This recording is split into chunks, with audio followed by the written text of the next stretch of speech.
Shalom. First and foremost, I want to give all praise, honor, and glory to the Most High, Yahweh, Bahashem Yahweh Shai, Bahashem Rakakwadash, and I want to say Shalom to Aknakwat out there, pursuing this truth diligently, coming at you once again with another lesson. And this is one of two that we got for the day, Lord willing, all goes well, through the spirit power of Yahweh, Bahashem Yahweh Shai. And this one is titled, With the Lord, Fantasy Becomes a Reality. All right, with the Lord, fantasy becomes a reality. So I think what we're going to do to start up is actually just go into those definitions. So let's go and I guess we'll hit the Johnsons up. Let's see. So let's go and type in fantasy.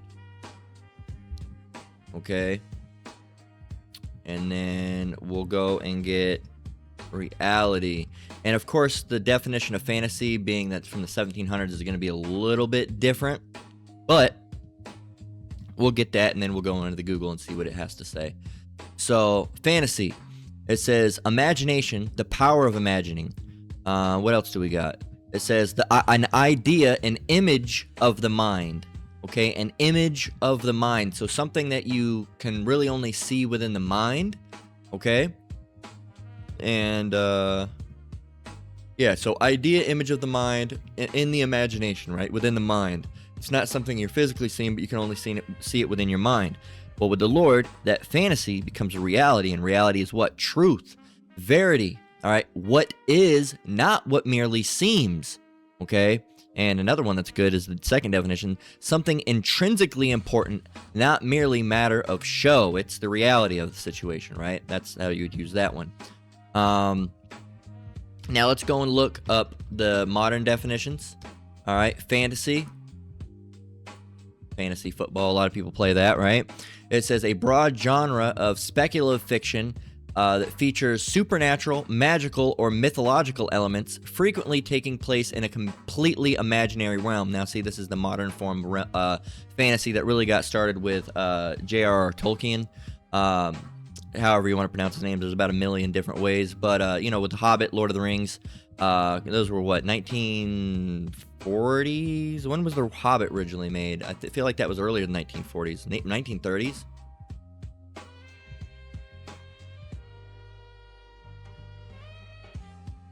When was The Hobbit originally published? Okay, yeah, 1937, September 21st, 1937. And that went on to basically come into what we know as the Lord of the Rings, okay? Because first he did The Hobbit, and then he had the trilogy, all right, of the Lord of the Rings. And, so it really polarized the fantasy genre. It might be considered like one of the first real true fantasy, as we know it today. What was the first? Let me see. What was the first fantasy novel? Say 1858 fantasies. First fantasy novel ever written for adults, directly inspired later giants like J.R.R. Tolkien and C.S. Lewis. So I guess it would actually go back to be accredited to The Wood Beyond the World 1894, which is quite a few years after Fantasies by George MacDonald, often credited as the first modern high fantasy novel, and that's really what we know today mostly is high fantasy, or the opposite, dark fantasy, right? Which is like high fantasies, high magic, everything's, kind of happy, but there's and fantastical, there's there's issues going on in the world, but they able to get solved. Dark fantasy is more, chaos, and I mean, really, if you want to get down to it, the Lord of the Rings kind of touch on both, but overall, it's more of a high fantasy. Dark fantasy would be more like, would Conan be dark fantasy? Dark fantasy movies. Pan's Labyrinth, The Dark Crystal. It's more like dark noir and, morbid. Dracula, the stuff with like Dracula, the book Dracula, Bram Stoker's Dracula is an excellent example of dark fantasy. It's more dark, it's more sinister, there's more, underlying, evil in the background. It's the situation has rooted itself deeper, right? High fantasy, usually it's, the good guys win and all that. With dark fantasy, there's much more There's much more to it. It's not so open and closed. There's things that are deeply wrong with the world, deeply wrong with society, and so on and so forth. And there's a lot of different things going on, right? So anyway, that's what fantasy is known as now. But fantasy, not the genre, fantasy definition. Okay, not really, we're not looking for the genre, but it says the faculty of the imagination or a mental image, daydream, or a scenario that is not grounded in reality often involves an improbable or magical element. See, this is Esau's definition, right? It's something that's improbable, which is what? Not likely to occur, okay?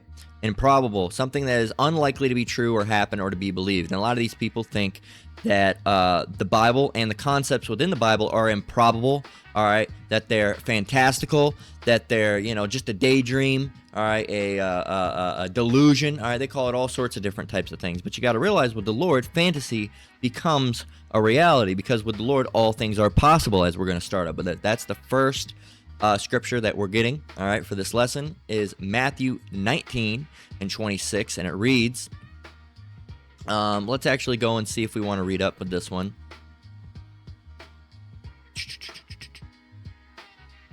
Let's go from 23. Actually, let's start with 20. No, let's go with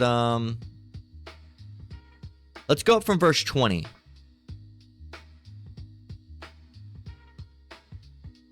Yeah, let's go up from verse 20. All right, because it's a good parable. And without reading up too much further, it's dealing with a young man that was what we would know as now essentially wealthy, or not necessarily maybe monetarily wealthy, but materialistically wealthy. All right, he might not have had a lot of physical money, shekels, dollar bills, right, dinar, whatever you want to call them, right? But he had many possessions. Okay. So, starting in verse 20, it says, the young man saith unto him is Yahushai, it says, all these things have I kept from my youth up. What lack I yet? All right, we all have items we like, right? But we expect those things not to hold us back in this truth, okay? And this shows you if you hold too much. I have things that I like, right? I have things that I like. I collect.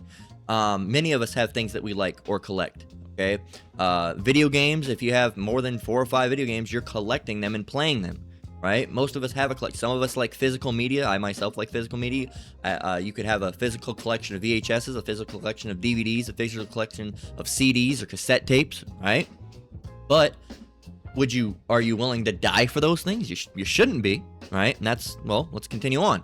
It says, all these things, the young man saith unto him, excuse me, all these things have I kept up from my youth. It's like you kept from my youth up.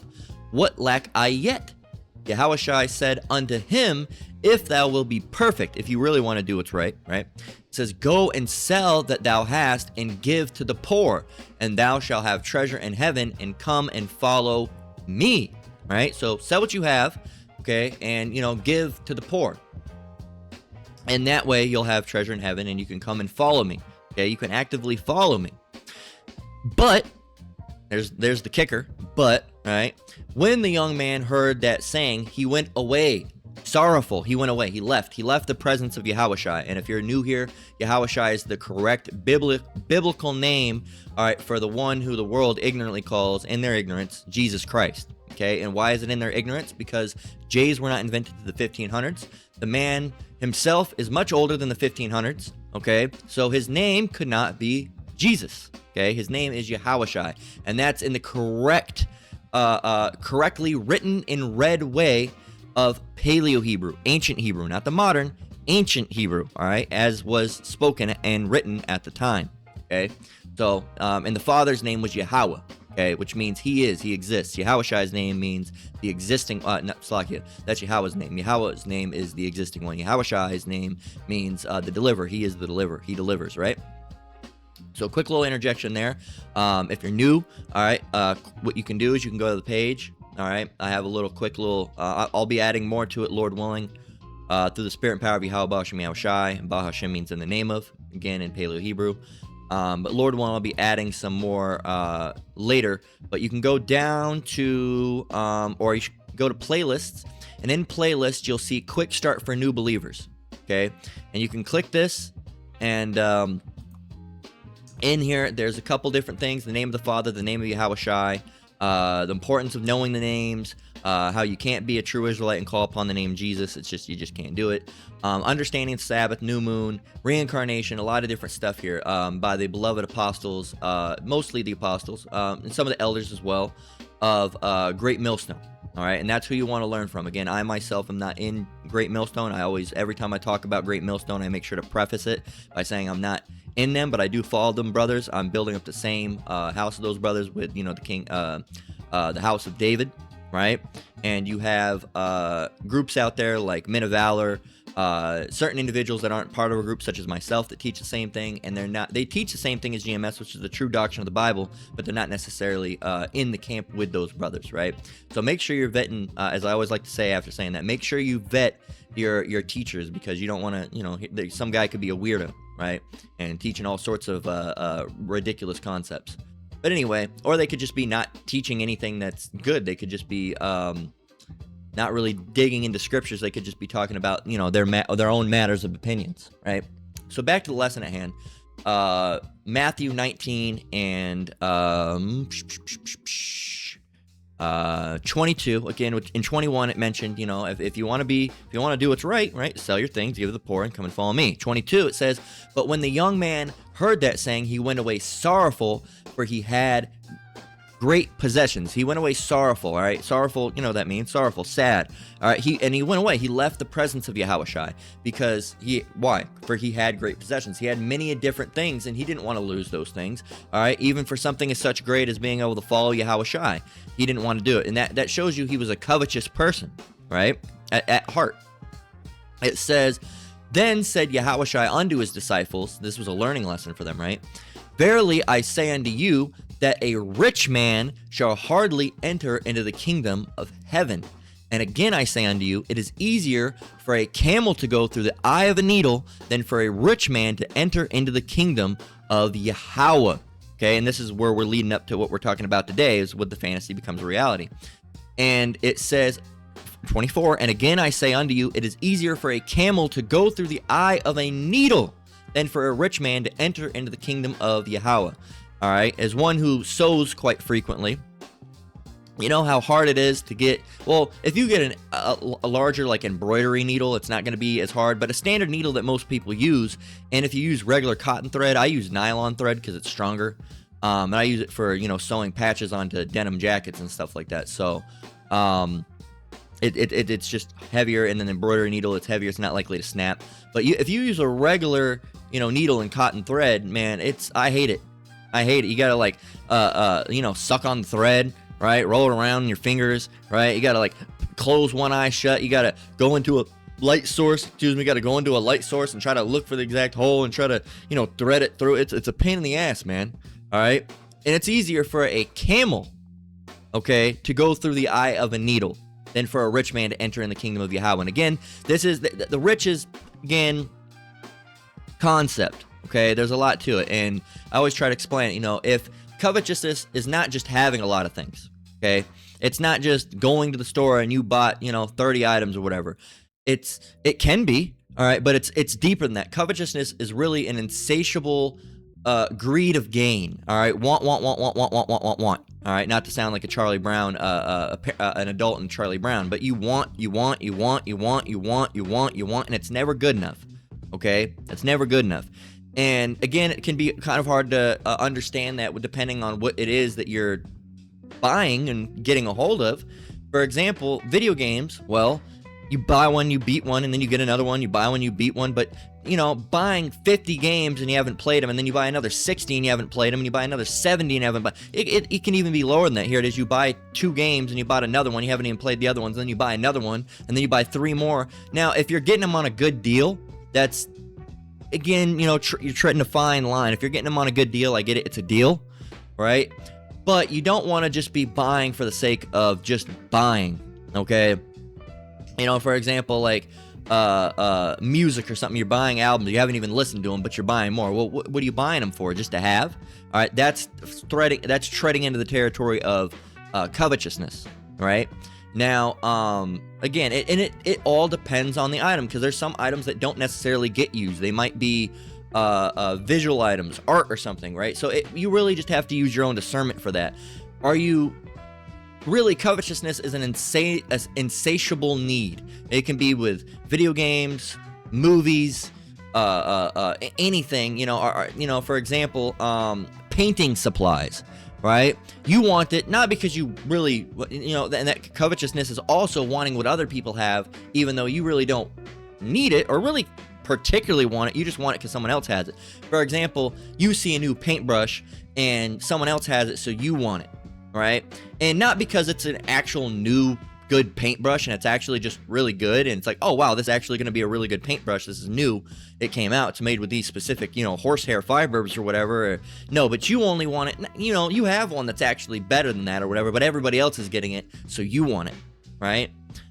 Same thing with music or whatever. You listen to it, or you heard it and it wasn't really good, but it everybody else is getting it, so you want it. You have FOMO, fear of missing out, so you buy it anyway. That's a little covetousness, a covety, all right, covetity, all right. I don't know what you want to say. That's treading the line of covetousness. That's the best way to say it, all right, without making up a word. Because again, what did you get it for? Just for no reason. But anyway, that's not what we're really talking about today. But a little lesson within a lesson.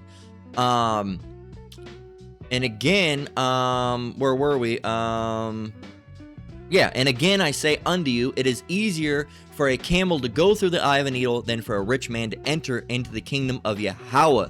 Now, here's what we're talking about today with fantasy becoming a reality. All right, I just wanted to read the context, right?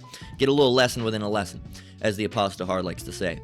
Verse 25, when his disciples heard it, they were exceedingly amazed, saying, who then can be saved? If that's, if it's easier for an eye to go through a needle, who can be saved then? It sounds like almost no one's going to make it. Well, verse 26, but Yahushua beheld them and said unto them, with men this is impossible, but with Yahweh all things are possible. There you go. So with the Lord, all things are possible. And bear with me when I turn on my light. So with the Lord, all things are possible, okay? And that's why you got to stop trying to limit the Lord. And the Christians do that a lot. They try to limit the Lord. As a matter of fact, this scripture came from I can't remember what the name of the lesson was, but I was watching it today by the beloved Apostle Gabar.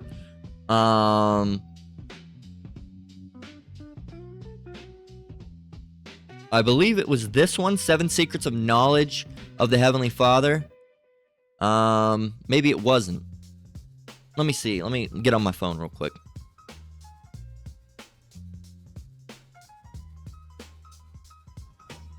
It was... 7 Secrets of the Knowledge. I can't see the full title on my phone, but 7 Secrets of the Knowledge of the Heavenly Father. And in here he mentioned, I believe, in general, just, limiting the Lord and Christians limiting the Lord. And, and in that, all things are possible through Yahweh Shem Yahushai, as we know. I was going to say something else, but I kind of lost my train of thought. But yeah, man, so there's a lot of things, and really what this lesson is there's a lot of, and this is going to perfectly segue with the next lesson that I make, Lord willing, titled Milk, the Chariots of the Lord. And again, I haven't done a lesson on chariots in a while, and this is going to be a little bit of a thicker milk. It's simple, but I wanted to go into a little bit on what metonym is, all right, metonymy. A definition, and it's something that you see a lot in the Bible. There's a lot of metonyms, or metonyms. There's a lot of metonymy that's used within the Bible.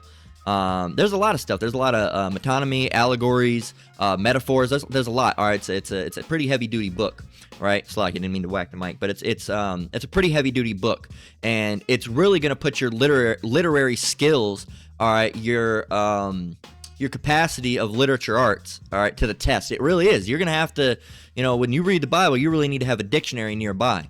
Okay, that's why they specifically make Bible dictionaries, but I recommend, now you don't really need a Bible dictionary, but you need a Bible dictionary, you need a regular dictionary, and the etymology, a thesaurus. You need a lot of different stuff, man. You need a lot of stuff. And that's the good thing about the internet today, is that really the modern internet has been turned into a shithole, because we had most of the tools that we needed back when the truth started getting uploaded on the internet back in 05, 06. But It's kind of got convoluted. All right, I really don't like the modern internet. I prefer the older internet. But again, I'm what they call a techno luddite. I'm kind of like, I believe the internet should have capped off of a point. All right, YouTube videos were great, but I don't think we should have ever progressed into social media. Social media is a cancer, and it's destroying the minds of the youth. And not even the minds of the youth. It's destroying the minds most primarily of the women. I mean, social media has turned these women into a bunch of harlots. And the young men into YNs, all right, because they're showing ass on, they're either showing their ass or they're literally showing their ass on the internet to get what's the word? Not credit. Basically affirmations from other fucking people that don't even matter. You want to get affirmations from some guy that's in fucking Syria in a hut, right? He's just living. I thought it was so good. The video you made. Okay, you want some. Please keep shaking us. Right? It's stupid. It's stupid, but they'll do it because it's mindless and it makes them feel wanted. All right, and it plays into their vanity. And women are very vain creatures. But it's the same thing with men. These men have become, feminized, all right, and they want affirmations from other men, which is really fucking homosexual if you really want to think about it. These men are like, yeah, man, you hard on it, bro. You hit them licks, man. You crazy, man. You crazy. It's like, man, why are you glazing this guy, man? It's a little fucking, a little moish if you ask me. But anyway, with the modern internet, and even, not even the modern internet, we still had these tools back in 06, 05, which I think the internet should have capped out at about, like, I don't know, maybe 08, probably, personally, because after that, nothing of true value was added. I mean, we already had online Bibles, we already had online dictionaries, we already had online etymology, we already had a lot of stuff. All the extra stuff was just fucking bullshit, all right? We didn't need AI, all right, we didn't need any of that. Now, it can be helpful. Like I said, I use it to pull scriptures, but sometimes it can be helpful for like little small coding. Like I created this, I didn't really create it. AI made it, and I just tweaked it. When I do my videos, you always see this little stats for nerds. You right click and go to stats for nerds, and I always have to set my volume specific. You'll see right now it's at 100, but what I used to have to do is I'd have to go here and I'd have to manually lower it to where I like for the video, which is around 17%. So, which sounds good in the background because I keep in the background for these videos, right? Well, there's the problem of, there's the problem, that should auto disable it, enabled. Well, anyway, if I disable it, right, it's gonna be loud, so hold up. Right, now I could manually turn it down to 17, but I kept on having to be like, oh, right, want to get it at 17. Sometimes I leave it at 19 or whatever. And I got sick of that, right? So I'm turning it up. It's going to be loud. But I made a button through using AI, using specifically Google Gemini, because they're the best with coding that I've seen on their Pro. If you use Pro, I've tested it with Claude, ChatGPT, and routinely Gemini comes out on top for coding. Now, Claude code's a little bit different. I don't have that. But anyway, check this out. I don't even have to mess with that anymore. Now, it looks like it's always at 100%, but it's auto set to 17, which is where I like it at. I don't know. Kind of cool. Wanted to show that off. Not for proud's sake, but just show you what you can do with AI. So it has its uses. It does have its uses, but it also has its issues, right? It also has its issues where if you're using it too much for... it's good for a learning tool, but you don't want it to do all of the thinking for you. Okay, that's how I like to use it. I like to use it for, the internet, especially with how they made it all convoluted now. Because again, there's no true search engine like there used to be. Ask Jeeves, Google. We still have Google, but it's all AI powered now, and they've really been the enshittification of Google search has been around for a long time. But all these different things. But there are some good things that come out, but a lot of it's not, necessarily so great. AI has more bad implications than it does good.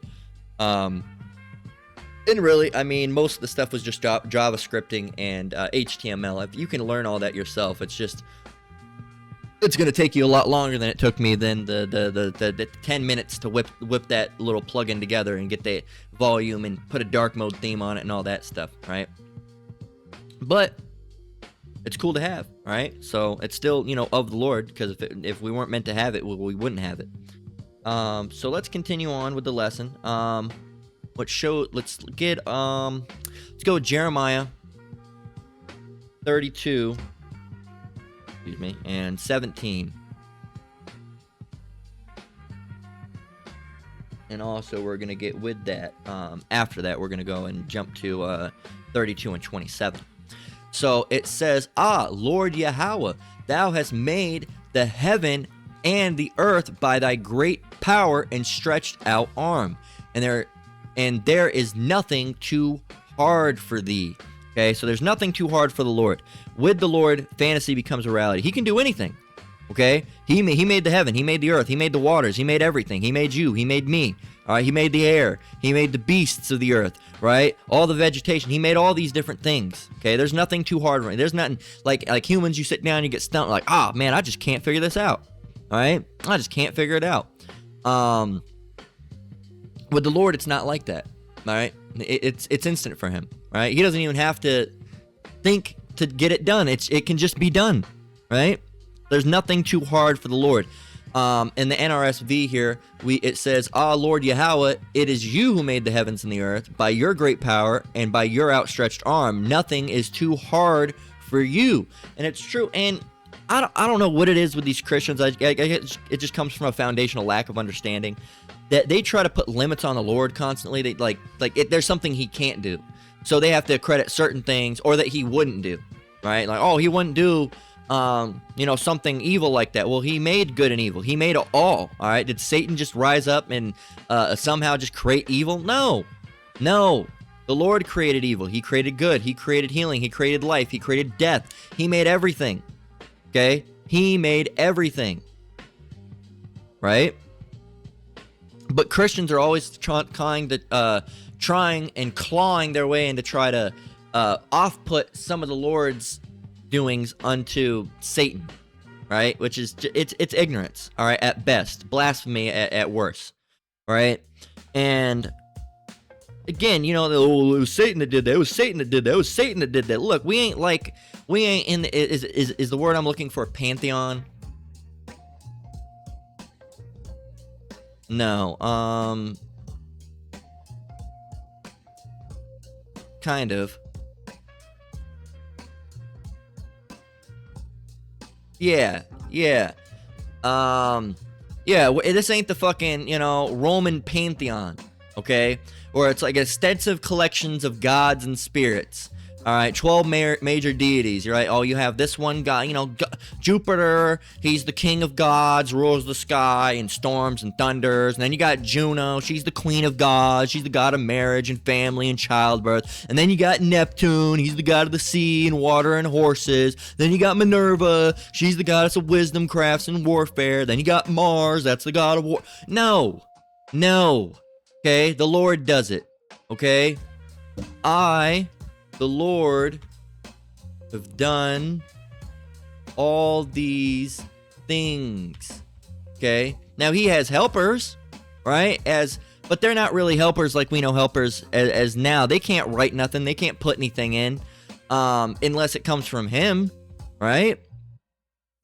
This is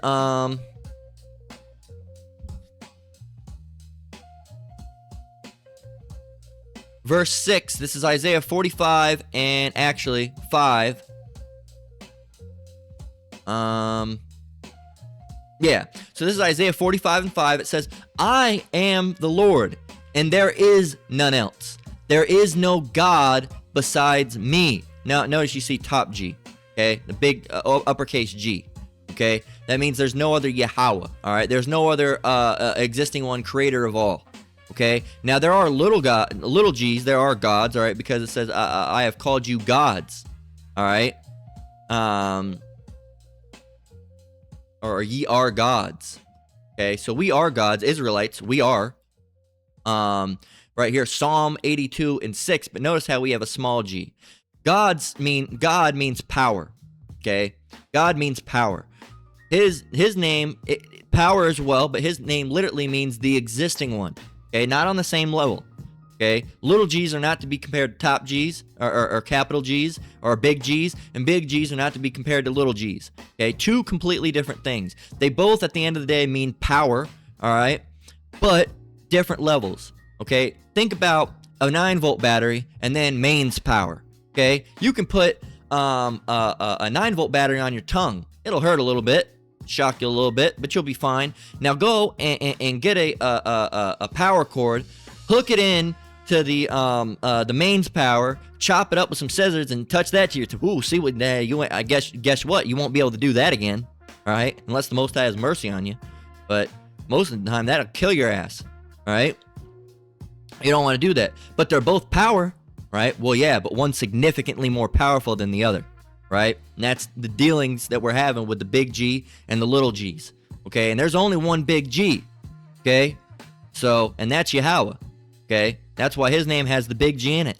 Other ones don't have the big G, small. And that's why it doesn't make sense to call him God, okay, because God's not his name. And that's where the confusion comes from. Oh, it says God and then God's. No, you're confusing Yahweh with God's. Okay, that's why his name should not be God, all right, in here, because it's confusing. It's confusion, all right, and the Lord's not the author of confusion. But they put this in there, all right, because it was, they translated the name of the Lord, and they just translated it down. They took all the sauce and flavor out of it. I mean, his name went from the existing one to just God, all right? Well, what does God mean, all right? It takes all the power out of the name, right? His name is Yahweh, the existing one. He exists, all right? Everything, all right? It has everything in it, all right? There's nothing. It's so unexplanatory that it's the best explanation of ever. It's a sign of when minimalism becomes maximalism, okay? When something of, how would I explain? I don't want to say low meaning, of something of few words becomes something of many words, okay? He exists. That's it? That's his name? Yes, but think about it. He exists. There's no other explanation that needs to be had. He exists. He is the true and living power. He is the existing one. The one of all. Him. Right? It's again, it's a sign when minimalism goes and turns into maximalism. Okay? So, I am the Lord, verse 5 again, and there is none else. There is no God with me. Big G. Now, he has the help and the employment of people that could be considered small G's, all right? But this is Psalm 82 and 6 showing you. I said, you're gods? Yes, we are gods. Israelites, we are gods. So-called Negroes, Latinos, and Native Americans, we are gods. Yes. I have said, ye are gods, and all of you are the children of the Most High, okay? But we're not big G's. We're small G's, which means we're power. We are powerful, all right? But who do we get our power from? Yahweh, okay? So it says, there is no God beside me. I girded thee, though thou hast not known me, that they may know from the rising of the sun and from the west that there is none beside me. I am the Lord, and there is none else. So, why the Lord does have helpers, all right, and we are considered one of those helpers. He has spirits of vengeance. He has the spiritual demon Satan, right? Helpers. He's also a son of the Most High, all right, an angel, if you will, and he has them, but they can't do anything without his permission. For example, Satan had to ask, all right, to touch Job, okay, and with all of the afflictions that ended up coming upon him, and the Lord had to allow it. So they can't do anything by themselves. That's not really true powers, are they? They're power, but they're not like the Lord. He doesn't have to ask anybody. He wants and he does, and it's done. Okay, as we're going to talk about later on towards the lesson, in like Psalm 1:15 and 3. All right, about him doing whatever he pleases. All right, us, we have to worry about if we have power, but we have to worry. Okay, is this pleasing to the Lord? The Lord doesn't have to worry about that. There's no one above him. He can just do it. Whatever he does is obviously going to be pleasing to him. He just does his will, and it's done. Okay, so let's jump over. I wanted to get Jeremiah. Well, I guess I can just I guess we can just read the full chapter here and go down to 27. It says, behold, this is back in Jeremiah 32, jumping down to 27. It says, behold, I am the Lord, the power of all flesh. Is there anything too hard for me? No, there's not. All right, that's a rhetorical question. Okay, rhetorical question. I think I spelled rhetorical wrong. Yeah, forgot the H. All right, rhetorical question, a figure of speech. All right, a question asked to make a point, emphasize an idea, or provoke a thought rather than to elicit a direct answer. And this was to emphasize and make a point. All right, is there anything too hard for me? All right, think about it. Emphasize a point. No, there's not. All right, no. With that, we can jump over to Job 4, or Job 42 and 2. How long are we at? Actually, I have it on my phone. About 40 minutes.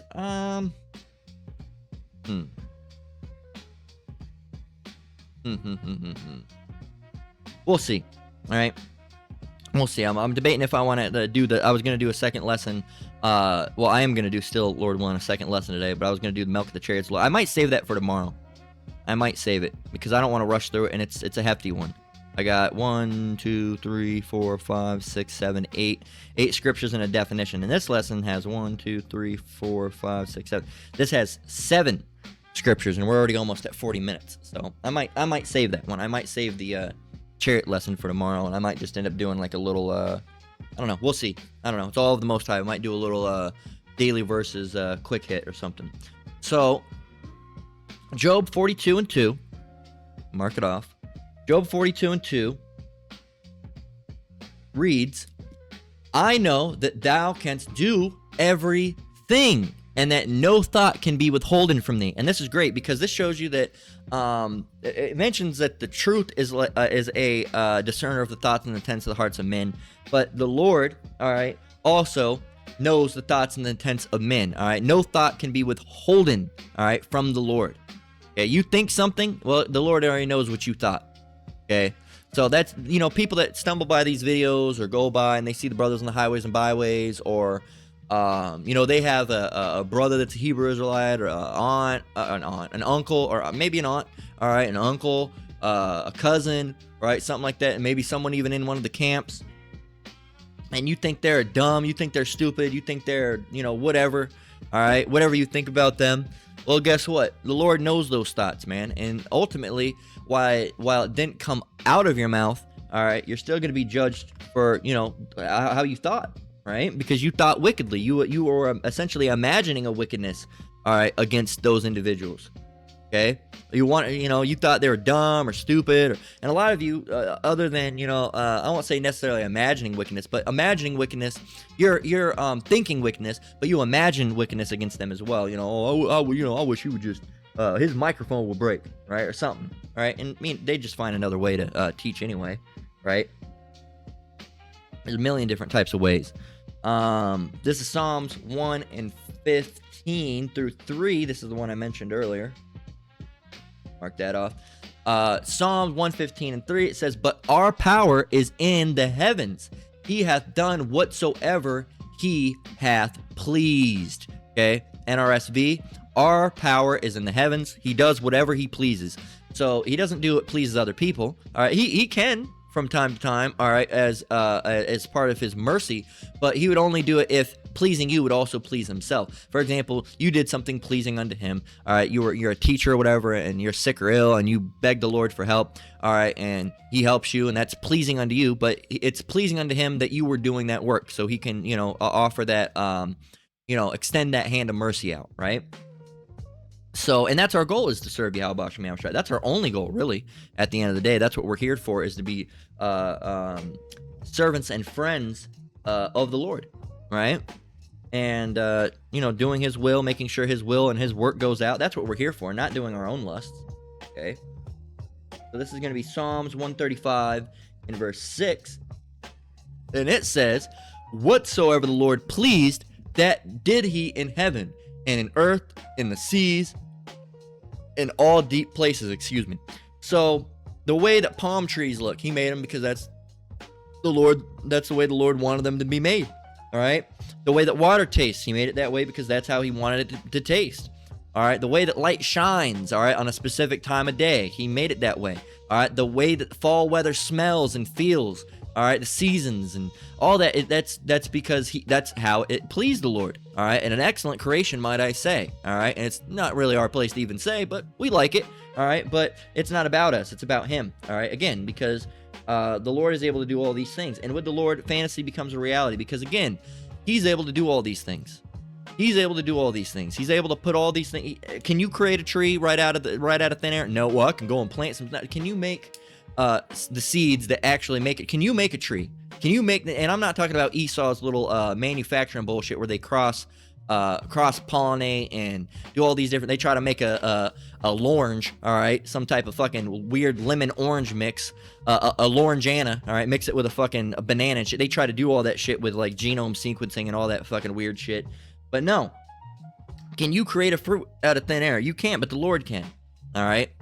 So you don't. It's the Lord can do whatever He wants, and really this is like a good preface for tomorrow's lesson, or whenever I get it done, the Chariots of the Lord, because a lot of people think that having the Lord flying around and the Lord and His angels flying around in a spaceship, all right, is far-fetched, all right? Knowing that the UFOs that we see today are actually the Lord's vessels, a lot of people think that that's far-fetched.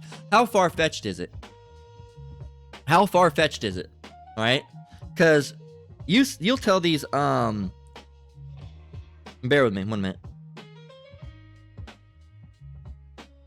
My lip was bothering the hell out of me. But, you know, these Christians will believe that the Lord's gonna beam them out from the ground and take all their clothes off in a rapture. They believe that, but they'll look at you crazy if you tell them that you know, they're gonna be beamed up in a chariot. Well, how farther of a fetched is it than being beamed up like that? I don't even know with these Christians and a lot of these people that are out there, because they lack critical thinking skills. Okay. They'll say that, oh, well, it's not, you know, this isn't too far-fetched. Meanwhile, they're saying some of the most far-fetched shit you ever heard. All right, they'll say that a dog evolved from a fucking worm fish, all right, but the Lord can't have a chariot. All right, the Lord can't have, spiritual mechanical engineering. Okay, it's impossible. All right, wouldn't make sense. But. All right, we can all evolve from a fucking fish. All right, that's stupid, man. It shows you the ignorance of these individuals, man. And the Lord created everything, so everything's possible for Him. He's done everything, all right, that He wants to do and will do. And again, I wouldn't expect a dullard to be able to get it. But at the end of the day, it's fact whether you believe it or not. All right. For what if some did not believe? Shall they make the faith without the Most High without effect? Yahweh forbid. All right. So yeah, you know, let every man, let the Lord be truth, but every man a liar. All right. Roughly paraphrasing. So this is Isaiah 46:9-10. It says, "Remember the former things of old, for I am Yahweh, and there is none else. I am Yahweh, and there is none like me, declaring the end from the beginning, and from ancient times the things that are not yet done." That's dealing with prophecy. "Saying, my counsel shall stand, and I will do all my pleasure." If you go and get verse 10 in the NRSV there, it says, "I am Yahweh, and there is none like me, declaring the outcome from the beginning." So He already told you what was going to happen from the beginning. All right, that's what this Bible holds, all the secrets, but a lot of people can't read. All right, and that's because this isn't just standardized reading. All right, this is spiritual reading.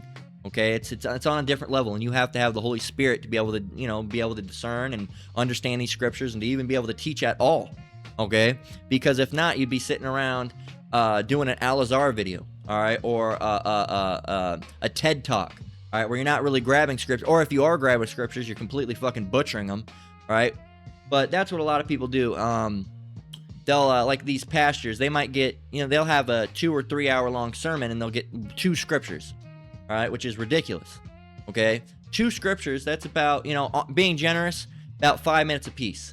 Okay, 5 minutes apiece usually. I mean, if depending on the scripture, there's some scriptures that you can go into 10, almost 20 minutes on just one scripture, but it just really depends at the end of the day. There's no like not unanimous. There's not one totalitarian rule for how long it should take, but I mean, 2-3 scriptures for 3 hours. I mean, what were you dealing with, man? It must have been a really parabolic scripture or something, right? But yeah, man. So the Lord does His pleasure, does what He wants. He's able to do these things, and there's nothing you can really do or say about it. All right, so let's get Dan 4 and 3. Or 35, actually.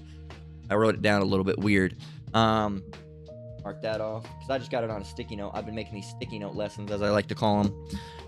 So that one's done. This one's done now. That's the last scripture I got. So Dan 4 and 35, it says, "And all the inhabitants of the earth were reputed as nothing, and he," that's Yahweh, "doeth according to his will in the army of heaven and among the inhabitants of the earth, and none can stay his hand, or say unto him, What dost thou?"